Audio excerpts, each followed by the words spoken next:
I'd like to say good morning to everyone, and this is the last day of the Congress, and so I'd like to start with a small story to wake you all up.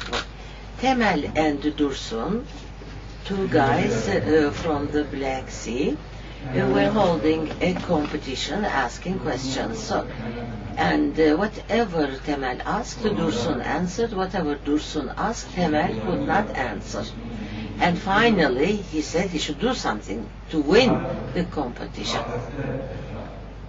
So he asks a quiz. Lives in a cage, makes a jig-jig sound. What is it? Dursun said, canary. No, you couldn't tell. It's fish. Well, what about fish? You said it's not yellow. You dye it, it becomes yellow. It doesn't live in a cage. Well, you put it in a cage, and then he said, well, it doesn't make that sound. And Temel said, well, that's the part I fooled you with. So it's a schizophrenia. You can't explain schizophrenia with just an area, a transmitter or something. That's the fooling part, the trick of the matter. But we're going to talk about the frontal lobe, but we can't expect everything to be explained by the frontal lobe. That's fooling ourselves.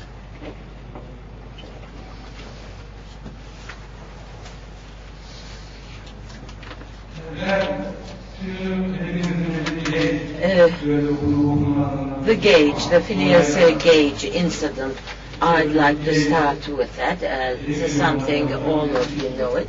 Gage is a worker working in the railroad construction, and he's working with explosives.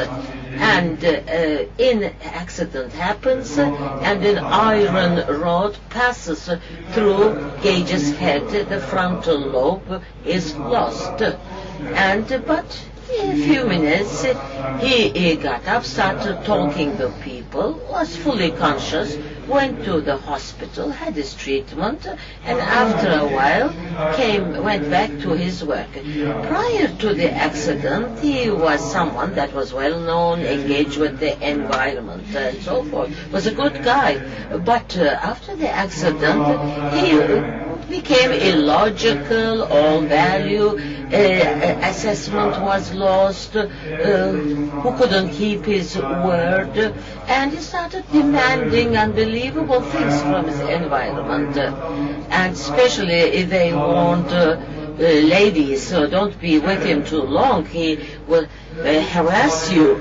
And so he could not keep his work, and he was fired from his work. But to him, that wasn't important. I mean, getting fired, and perhaps all this is to lack all care and to go around in this mood. Perhaps if we could press a button and do this, it would be wonderful. He lived in this manner, and it was declared that with an epileptic seizure in the end, he died. What happened to Gage now? Let's try to see that. The frontal lobes were damaged, and we know the frontal lobes, I'm going to talk about the prefrontal cortex especially, and also and this is the part where emotions, moods, control, organization, attention, motivation, memory, some of these processes also are in the periosicrate region.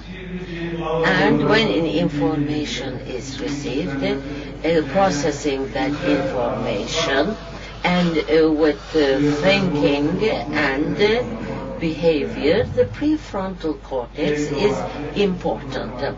And what happened to Gage is that the prefrontal cortex was damaged and parts of it did not exist, so he could not fulfill some of these things.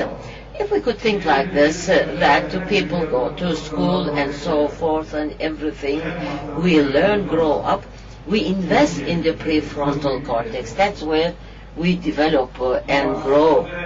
But in schizophrenia, And this region, this area, what happens?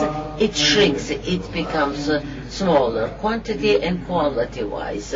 There is a reduction. This area, unfortunately, in schizophrenia, which is so valuable in normal life, sort of goes back to the point where it all started from. What happens?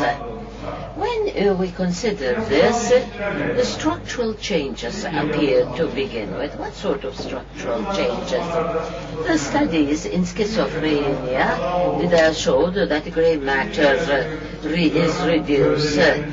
This is the area where the neuronal beds are lying and its nutrition is provided. And concerning gray matter as well, there are other findings, but as white matter,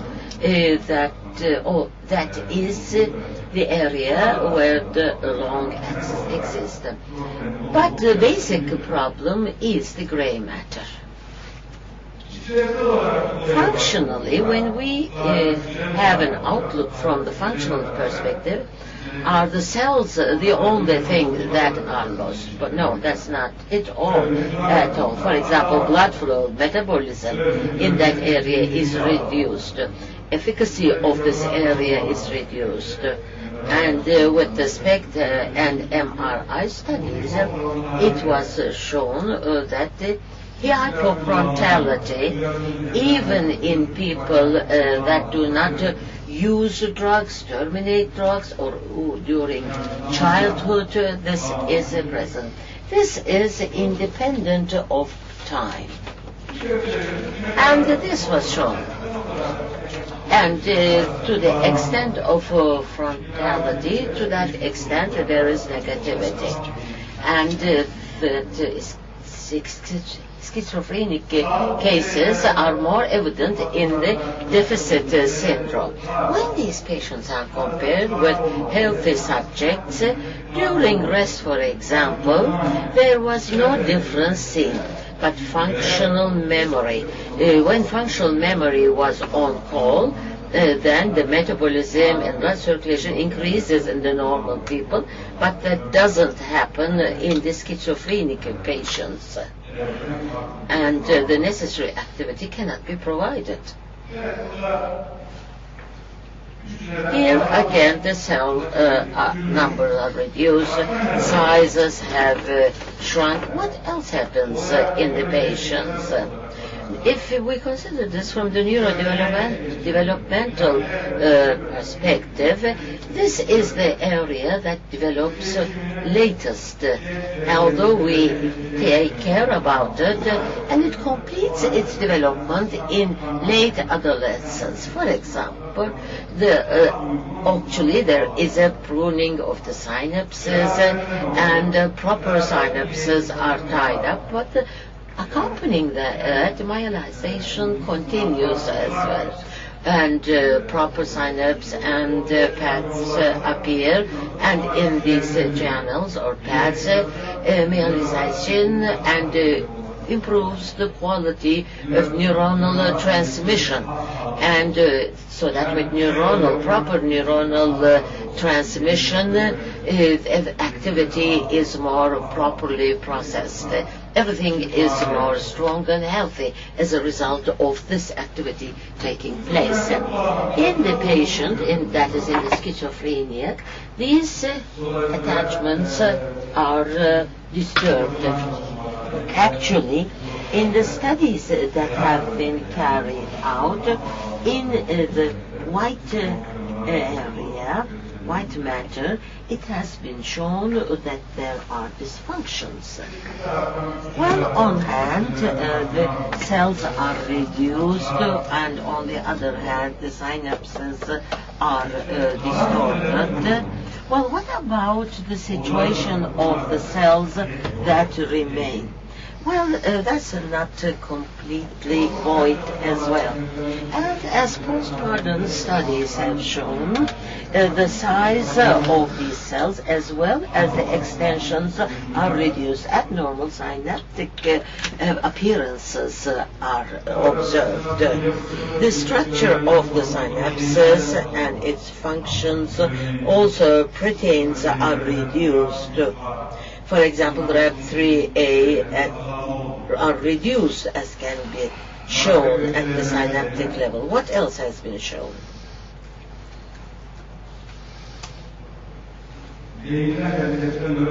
And neurotrophic factors from the brain as well. And for the neurotrophins to be functional, the necessary receptors are also reduced. And that is TRC mRNA is reduced, and what is remaining cannot work because there's a problem at the receptor level as well. So there is no nutrition for the cells, synaptic problems arise, and the cells lose their function, and naturally they are distorted. What has the studies on this field shown? The MRS work, for example, that shows the integrity of the cells, and acetyl aspartate, that is the after glutamate is the free amino acid, that's the second biggest in amount. And inside the neuron, in the mitochondria, it is synthesized and is in the neuronal glia circulation. And also it has shown that in these individuals, and dorsolateral prefrontal cortex in the hand, the hippocampus as well, and acetyl aspartate levels show quite a significant reduction. And also in the MRS and PET studies that were undertaken at the same time, and both the levels of N-acetyl aspartate levels and also blood circulation of the brain simultaneously is disturbed in these cases. In one of our studies, and that's the only one that we carried out on this area, and here we observed that in the frontal area NAA levels showed a reduction, and also the choline values were reduced, and that is important parameter indicating metabolism. And this we reached conclusions that were supportive of this statement. There was another interesting experiment which I found interesting, and that is in monkeys, the newborn monkeys had the hippocampus extracted, and also in a similar way 8-year-old monkeys and acetyl aspartate levels of both were compared. It was observed that NAA in the new infant was reduced, and that is a finding that supports neural development, and incidences that come later on do not play an important role, but pathologies that we start off with are related to this reduction. And also pathologies in other areas can have its influence on this area. That was the hippocampus, but for schizophrenia, it could be that a pathology that appears in any other area can have an effect on other parts of the brain. Neurodevelopmental hypothesis, and just in reverse of this, there are other findings that support the reverse. In chronic patients, that is the NAA level is pretty low, and in the new onset of schizophrenia, just the opposite exists, and degenerative diseases show all that this is not observed. This is contradictory or an argument against this. Well, the cells are lost, are reduced, the synapses are reduced, and the remaining cells have numerous problems. Is that all? Of course not. That is all. The transmitter levels in this area also face certain problems. The most important is the dopamine, as you all know. And functionally, dopamine is a transmitter that plays a key role. Receptor stimulation is closely related to determination of the function. You know about the studies that have been carried out, and one point I'd like to point out, in dopamine animal assays, is that it is regulated, it sort of has a fine regulation on the stimulation, so that a specific response is aroused. And dopamine plays an important role. If an individual subject faces stress, in a simple response like to stress, dopamine plays an important role. Any irregularity in dopamine naturally means that the stimulant is irregular, and the indications, cognitive and negative indications in schizophrenia, finds expression in this manner. Also, there are some evidence about this point, and that is the polymorphism of the COT enzyme. And the COT gene is coded by a single polymorphism, and which increases the effect of dopamine, so there is no fine-tuning possible in that case. Another important neurotransmitter is GABA. And during memory function is the basic transmitter for pyramidal neuron synchronization is provided. During this, it decides which neurons are to be activated. The second is that in functional memory, it also decides which one of these will be in force. It's like the orchestra leader. You says it's your turn, or you stop, or you start. GABA provides synchronization. In schizophrenia concerning GABA, there are studies that have been carried out. Some of the anti-tuberculosis drugs had been leading to symptoms similar to schizophrenia. What they were done is that glutamic acid and carboxylate were inhibited, and so psychotic symptoms were appearing as a result. Naturally, it's an experiment, but on patients, when the same thing was carried out, glutamic acid decarboxylase 67 and its mRNA in the tissue concentration was found to be less in amount. And in the post-mortem studies, in the same manner, concerning GABAergic neurons, that RNA protein was at a low level.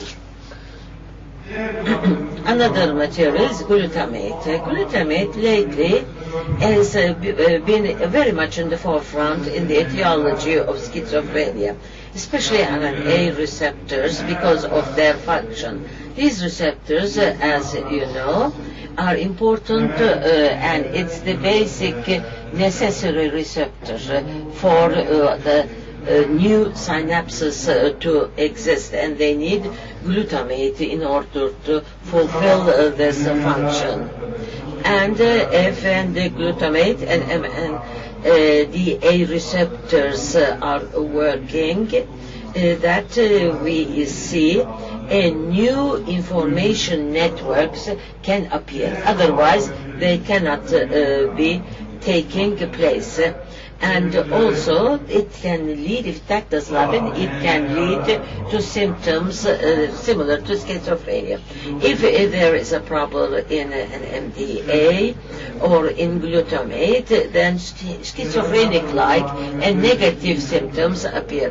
The work has shown that in the prefrontal area, there can be problems on the NMDA receptors and MDA in the subunits. Phosphorylation is reduced, and NR1 in series 97 phosphorylation is reduced, and that disturbs the NMDA receptor function.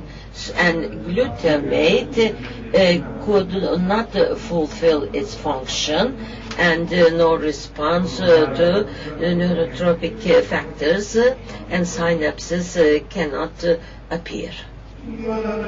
Naturally, there is an interesting situation, which is that, as we have observed, prefrontal cortex, which is the most important area, and in the schizophrenia patient, everything happens there. Cell loss, useless cells, neurotransmitters, receptors have problems, and naturally, in such a chaotic situation and complex situation, one thing that we must understand is that you can't improve such a complex situation with a single antipsychotic medication or just by medication.